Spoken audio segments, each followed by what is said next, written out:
To HTV. నేను మీ Hemamalini and welcome to film news. So Thaman garu Balayya బాబు వీళ్ళిద్దరి కాంబినేషన్ వస్తే బాక్సులు బద్దలైపోవాల్సిందే. అది ఆడియో పరంగా అవ్వచ్చు, సాంగ్స్ పరంగా అవ్వచ్చు, ట్రాక్స్ పరంగా అవ్వచ్చు, నిజంగానే స్పీకర్లు కూడా బద్దలైపోవచ్చు. అఖండ టైంలో కూడా ఇదే జరిగింది. చాలా థియేటర్స్ లో ఆ మ్యూజిక్ కి బాక్సులు బద్దలైపోవడాలు, పొగలొచ్చేయడాలు ఇలాంటివి మనం చాలా చూసాం. నిన్న జరిగిన ఈవెంట్ లో కూడా తమన్ వాయించిన తీరుకి ఒక పెద్ద బాక్స్, సౌండ్ బాక్స్ కింద పడిపోయింది. అందరూ నవ్వేశారంట. సో ఏం చేస్తాం, తమన్ గారు బాలయ్య బాబు గారు పేరు చెప్తే పూరకాలు వచ్చేలా కొట్టేస్తారనమాట. సో అలా ఉంటుంది వాళ్ళ combination. Ever green. And Thaman గారు ఈ మధ్య కాలంలో హైప్ ఇవ్వడంలో అయితే ఏం మాత్రం తగ్గట్లేదు అనమాట.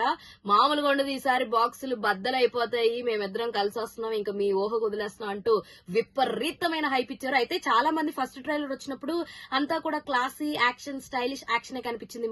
మాస్ ఎక్కడా, మా బాలయ్య బాబు మాస్ ఎక్కడా అని అనుకున్నారు. బట్ ఇప్పుడు నిన్న వచ్చిన సెకండ్ ట్రైలర్ లో అదంతా ఫుల్ఫిల్ చేస్తూ మంచిగా క్లూస్ అయితే ఇచ్చేస్తూ బాబీ గారు అయితే చాలా నీట్ గా కట్ చేశారని చెప్పొచ్చు. అండ్ ఈ సినిమాకి ప్రజ్ఞ జస్వాల్ అండ్ మన శ్రద్ధా శ్రీనాథ్, రౌతేలా, సో వీళ్ళ ముగ్గురు కూడా హీరోయిన్స్. రౌతేలా అయితే చాలా చిన్న పాట అనమాట. ఇందులో మనకి ఇంకా చాలా మంది క్యారెక్టర్స్ ఉన్నారు కానీ హీరోయిన్స్ పరంగా అయితే వీళ్ళు ఉన్నారు. చాందిని చౌదరి కూడా ఉంది, చిన్న పాత్రే అనమాట.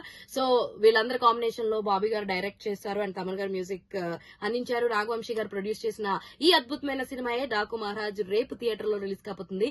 ఎంతమంది ఈగర్ గా వెయిట్ చేస్తున్నారు? Let me know in the comment section. ఇలాంటి interesting and more fun videos కోసం ప్లీజ్ డూ ఫాలో హెచ్టీవీ.